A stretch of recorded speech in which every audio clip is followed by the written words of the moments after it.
즐기는 미디 함께하는 미디어 유미디어 K-drama 뉴스 KTN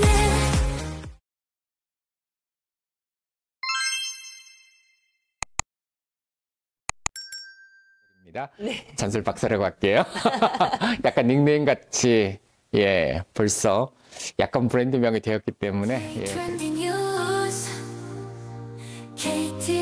제가 생각하는 사랑은 이제 50대 중반 이나의 생각을 해보면 그냥 주변 사람들에 대한 배려.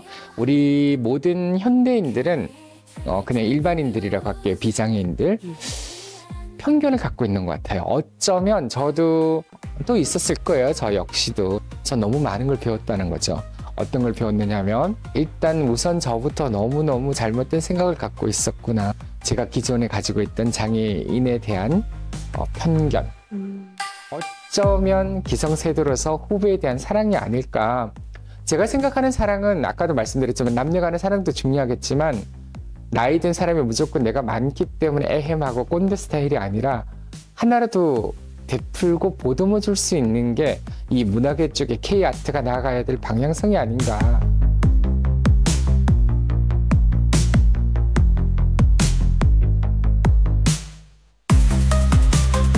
전설 박사님께 사랑은 뭘까요?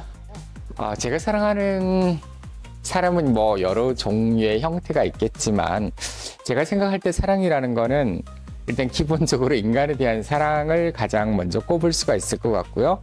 사랑이라고 했을 때 우리가 흔히들 얘기하는 남녀 간의 사랑을 뭐 누구나 다 꿈꾸고 희망하고 있죠. 그래서 모르겠어요. 저 같은 경우는 그렇게 막 불타는 남녀 간의 사랑은 아직까지 해본 적은 없는 것 같아요. 방송에서도 제가 뭐 동치미 가수도 장모님 욕하고 와이프 욕한 걸 보면 과연 진정한 사랑을 했나? 라는 생각이 들기도 하는데 제가 생각하는 사랑은 이제 50대 중반 이나의 생각을 해보면 그냥 주변 사람들에 대한 배려? 모르겠어요. 평생을 제자를 키웠기 때문에 제자에 대한 사랑? 또 최근에는 어쨌든 케미 코드가 맞는 친구에 대한 사랑도 들 수가 있을 것 같고요. 제 작품 속에서 드러나는 사랑은 주로 이웃 사람들에 대한 사랑과 배려라고 할 수 있을 것 같습니다. 제가 발달장애 작가들과 콜라보 진행을 하면서 느낀 건 우리 주변에는 너무나 많은 아픈 사람들이 많다는 거죠. 물론 저 역시도 어떤 면에서는 마음이 아플 수도 있고 고통스러운 면이 있죠. 그리고 어쩌면 겉으로 보이는 건 루키즘에 입각한 가시적인 모습이 아닐까. 또 어떤 분들은 그 얘기를 많이 해요. 저한테 항상 그렇게 기분이 좋냐고 하는데 항상 기분이 그렇게 좋으면 조증이죠. 병원에 가서 검사를 받아야 될 것 같고 항상 좋지는 않아요. 근데 좋아지려고 노력을 하는 거죠. 안 좋은 생각이 있을 때는 포지티브, 긍정적인 생각을 통해서 사고의 전환을 이루는 거고 나쁜 생각이 들 때 항상 그렇잖아요.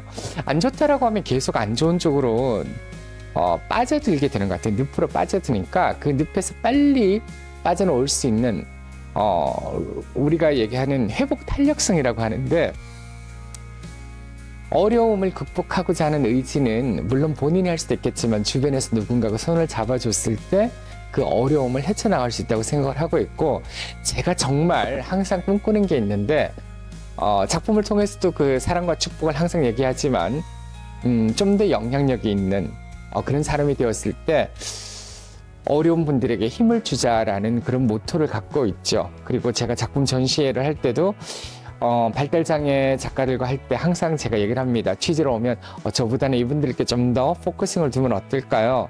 저는 그래도 조금 인지도가 있고 알려졌으니까 이 정도만 해도 만족해요 라고 말씀을 하는데 그런 면들이 또 오히려 더 좋게 보여서 저를 좀 더 많이 사랑해 주는 게 아닌가. 그래서 앞으로 팔로워가 지금 30만 명이 아니라 뭐 40, 50만 명 인스타가 더 늘어난다면 선한 영향력으로 사회에 좀 더 많은 사랑을 주고 싶다는 거고요. 여기서 사랑은 꼭 남녀 간의 사랑이 아니라 주변 이웃들에 대한 배려, 돌봄, 뭐 케어 이 모든 것들이 포함된 사랑과 축복이라고 말씀드릴 수 있습니다. 네, 그렇게 다녀오시면 작품에도 혹시 영향을 받으시나요? 작품에도 영향을 받는 것 같아요. 그 친구들이 굉장히 좀 섬세하게 이걸 작업을 하더라고요. 그래서 물론 기존에도 제가 섬세한 작업을 하는 부분도 있지만 굉장히 파워풀한 강렬한 필치로 작업을 하는데 어느 순간에는 저 역시도 정말 하나하나 가는 붓 있죠. 새 붓으로 새 필로 하나하나 점을 찍어 가거나 하나하나 이렇게 매짐을 하면서 작품은 좀 더 많은 공을 들인다고 할까요? 정성을 쏟게 되는 것 같습니다. 그래서 제 작품에 미치는 영향은 이분들이 쏟는 정성과 열정에 정말 10분의 1이라도 저 역시 많이 쏟아야 되겠다라는 거고요. 또 이분들과 함께 많은 교감은, 그러니까 커뮤니케이션 말로는 못하지만 말로 하지 않는 교감을 통해서 느껴지는 그런 인스피레이션, 영감들을 작품에 좀 많이 녹아내려고 노력을 하고 있죠.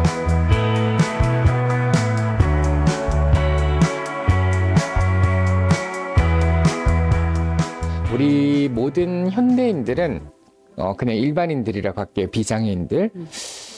편견을 갖고 있는 것 같아요. 어쩌면 저도 언젠가 의왕종합센터인가요? 그쪽에 섭외를 받았었어요. 제가 강연을 좀 해달라. 그분들은 장애인인데 뭐 처음부터 장애인 분들도 계셨지만 또는 교통사고로 인해서 장애를 당한 분들, 그분들이 초등학교나 뭐 이런 쪽에 가서 학생들에게 인권 교육을 시키는 강사 역할을 맡게 됐는데 그분들을 제가 트레이닝을 시키는 거예요. 그래서 스케줄도 바쁘고 기타 등등 해서 제가 조금 하기 어렵다라고 해서 거절을 했는데 페이를 안 받고 해줬던 것 같은데 거의 한 달간.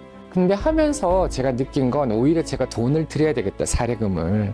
전 너무 많은 걸 배웠다는 거죠. 어떤 걸 배웠느냐 하면 제가 기존에 가지고 있던 장애인에 대한 편견 또 있었을 거예요. 저 역시도 장애인하면 조금 뭐 이런 일반인보다 비장애인보다 못하다는 생각도 저 있는 중에 있었고, 근데 제가 그분들과 함께 한 달 동안 생활하면서 느낀 건 일단 우선 저부터 너무너무 잘못된 생각을 갖고 있었구나.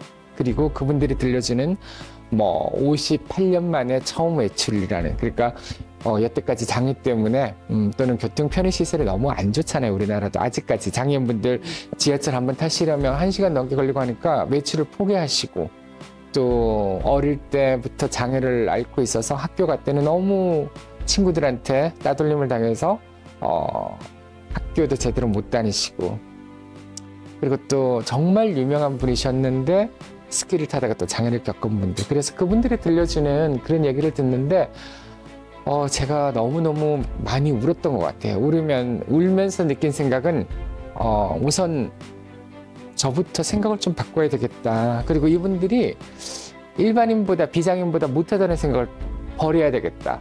제가 프로젝트를 이렇게 과업을 내고 PPT를 만들어 오셨는데 제가 봤을 땐 더 잘 만드신 것 같고요. 그리고 또 발달장애 친구들하고 제가 콜라보해서 전시회를 할 때 그 작품들이 저는 제 것보다 훨씬 더 훌륭하다고 생각을 해요. 왜냐하면 이 한 작품을 만들기 위해서 이 친구들이 얼마나 많은 에너지 소모와 시간과 노력을 쏟았을까. 말도 제대로 못해, 이 친구들은. 자기소개 누구누구 하면 누구누구입니다 하고 그 다음 말을 못 연결하는 거죠. 근데 작품에서 드러나는 그 세계는 말로 표현할 수 없는 형언의 극치를 넘어선 그 친구들만의 언어가 있다는 거죠. 그 작품들을 보면서 저 자신을 좀 더 많이 반성하고, 그리고 제가 힘은 없지만 앞으로 좀 더 많은 영향력과 힘이 있다면 도움이 되면 좋겠다. 그런 생각을 하게 되었습니다. 네. 제가 생각하는 사랑은 뭐 그런 것 같아요.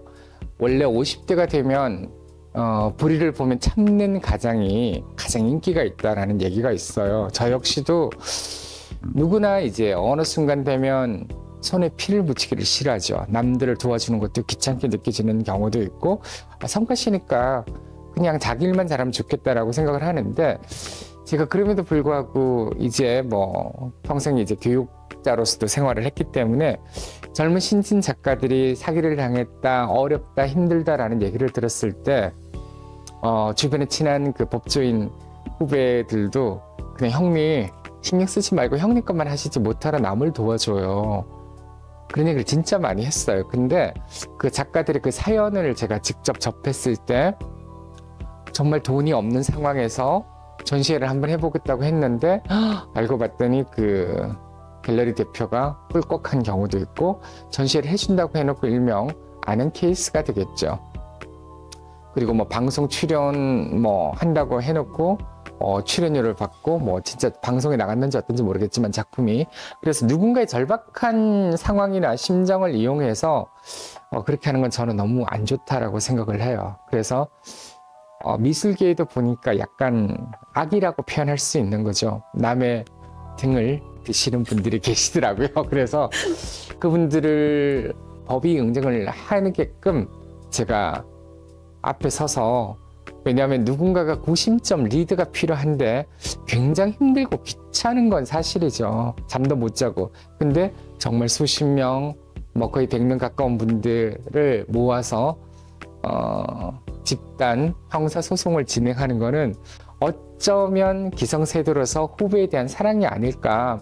제가 생각하는 사랑은 아까도 말씀드렸지만 남녀 간의 사랑도 중요하겠지만 나이 든 사람이 무조건 내가 많기 때문에 애헴하고 꼰대 스타일이 아니라 하나라도 베풀고 보듬어 줄 수 있는 게 이 문화계 쪽에 K아트가 나아가야 될 방향성이 아닌가 저는 그런 생각을 합니다. 그래서 어느 순간 저한테 뭐 반지도 많이 끼고 하니까 타노스다 또는 히로, 영웅이다라는 그 닉네임을 아티스트 분들이 저한테 붙여주셨어요.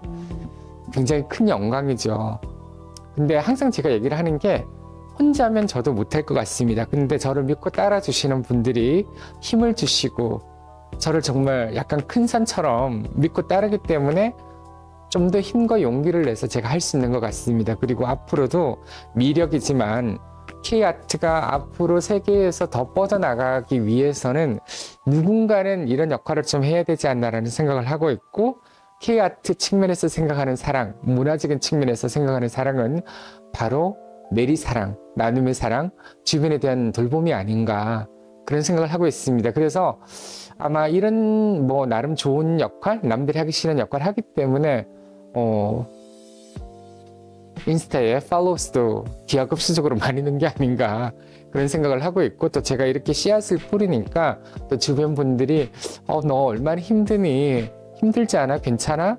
그러니까 너 같은 사람이 잘 되면 좋겠어 라고 또 저를 도와주시는 분들도 많지 않나. 그래서 정말 사랑은 퍼져나가는 거다. 그러니까 혼자 고이 간직하면 여기서 끝나는데 그거를 이렇게 좋게 선한 영향으로 뻗어나가는 게 결국은 K아트, 결국은 K러브가 아닌가 그런 생각을 합니다.